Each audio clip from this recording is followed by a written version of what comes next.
Hello, I'm Sebastian. Welcome to Nine Nar Trees podcast. Today, I will summarize and review the book, The Power of Creative Destruction, Economic Upheaval, and the Wealth of Nations by Philippe Aghion explains why modern prosperity depends less on accumulating capital and more on continuously reinventing what economies produce and how they produce it.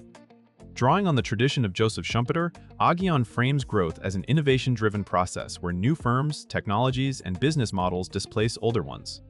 The book connects frontier research and growth economics with real policy debates, showing how competition, finance, education, and institutions shape a country's ability to generate and absorb innovations. It also addresses a central tension. Creative destruction can raise overall living standards while causing disruption for workers, firms, and regions tied to fading industries.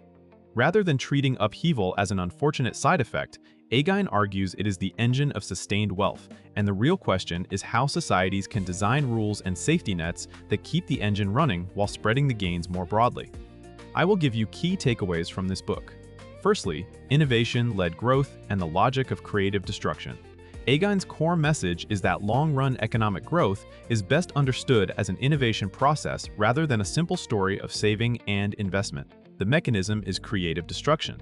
Entrepreneurs and incumbent firms introduce new products and production methods that make older ones obsolete. This constant replacement reallocates resources toward higher productivity activities, which raises incomes over time.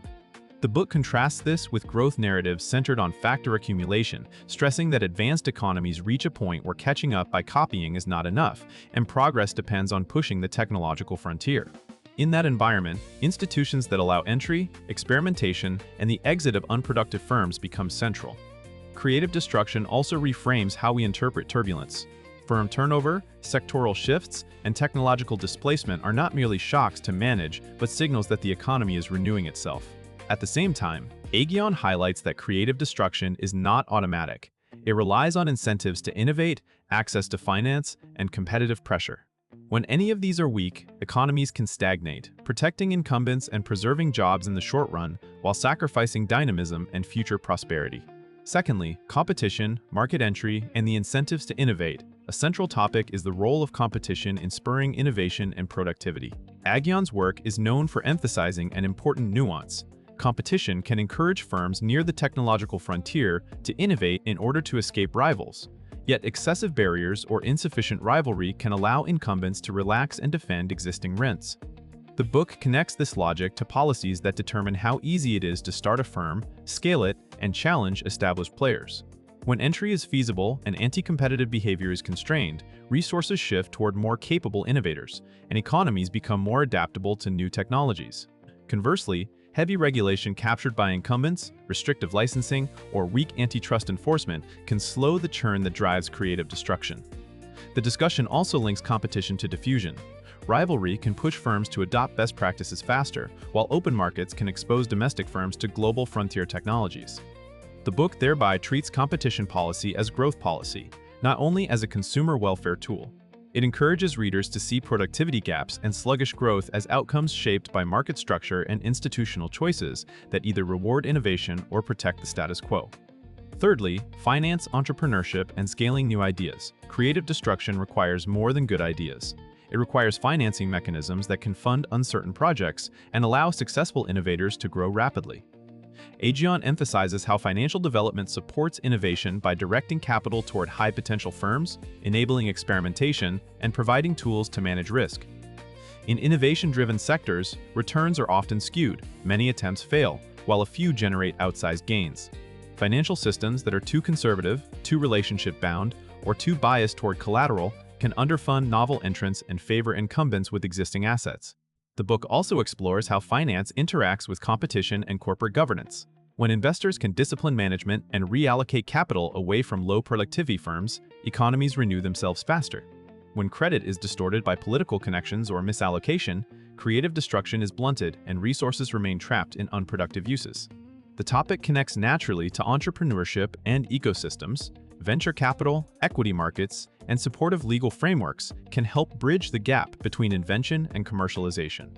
By focusing on the plumbing of capitalism, Aghion shows that innovation policy is not only about labs and patents, but also about the institutions that decide which projects get funded, which firms get to scale, and which ones are allowed to exit.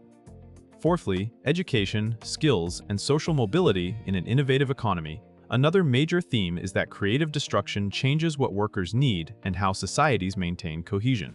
Innovation raises demand for adaptable skills, problem-solving, and the ability to learn across a lifetime. Aghion links human capital to growth not merely as years of schooling, but as a system that supports frontier innovation and rapid diffusion of new technologies. Education policy matters because it shapes who can participate in high-productivity sectors and how quickly workers can move when industries decline.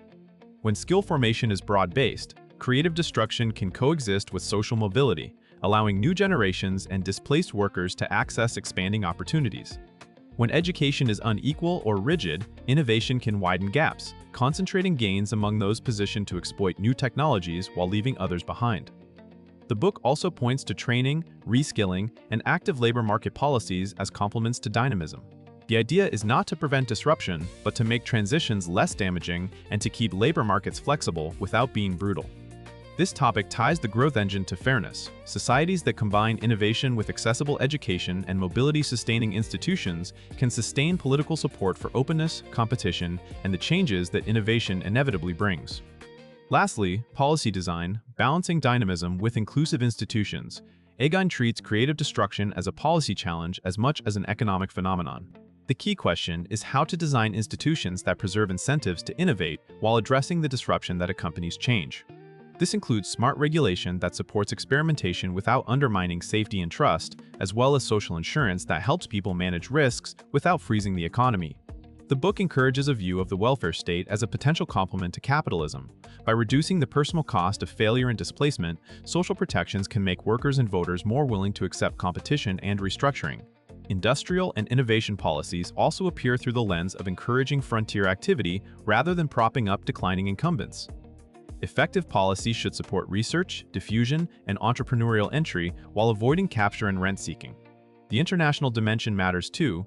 Globalization can amplify creative destruction by exposing firms to competition and by expanding markets for successful innovators, but it can also concentrate adjustment costs in particular regions.